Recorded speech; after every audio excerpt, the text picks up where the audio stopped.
मंगलवार व्रत कथा। प्राचीन काल में एक कुंडलपुर नाम का नगर था।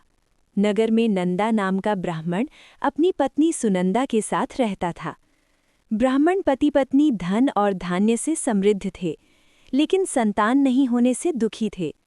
संतान की कामना में वे हनुमान जी की पूजा और व्रत करने लगे। ब्राह्मण देवता जंगल जाते पूजा करने के लिए और ब्राह्मणी घर पर ही प्रत्येक मंगलवार का व्रत करती और शाम को हनुमान जी को भोग लगाती और स्वयं ग्रहण करती थी।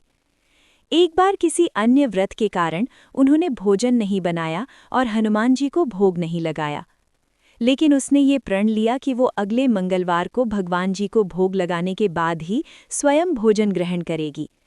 ब्राह्मणी 6 दिनों तक बिना कुछ खाए पिए पड़ी रही और 7वें दिन मंगलवार को वो मूर्छित हो गई।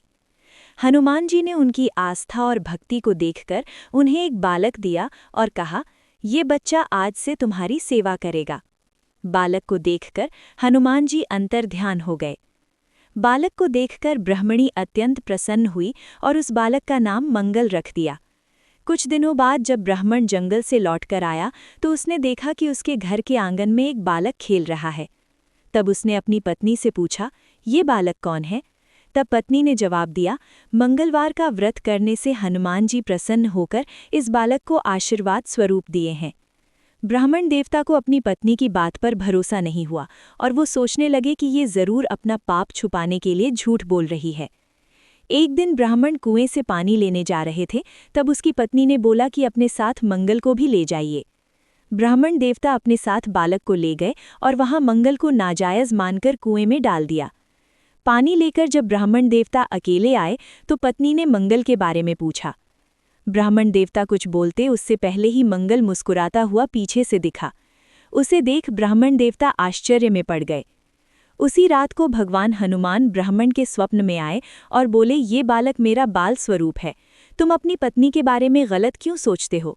मैंने ये बालक तुम्हारी पत्नी के व्रत पूजा भक्ति से प्रसन्न होकर दिया है। ये सुन ब्राह्मण देवता बहुत प्रसन्न हुए और सुखपूर्वक पत्नी और बालक के साथ जीवन यापन करने लगे। अतः मंगलवार का व्रत तथा कथा करने से आपके सारे कष्ट और दुख का नाश होता है। तो ये थी भक्तों मंगलवार की व्रत की कथा। उम्मीद है कि आपको ये कहानी अच्छी लगी होगी। वीडियो को लाइक, शेयर और चैनल को सब्सक्राइब करना ना भूलें। ऐसे नई कहानी सुनने के लिए हमारे चैनल को फॉलो ज़रूर करें। जय जय सिया राम। बोलिए पवन पुत्र हनुमान की जय। बोलिए महावीर बजरंग बली की जय।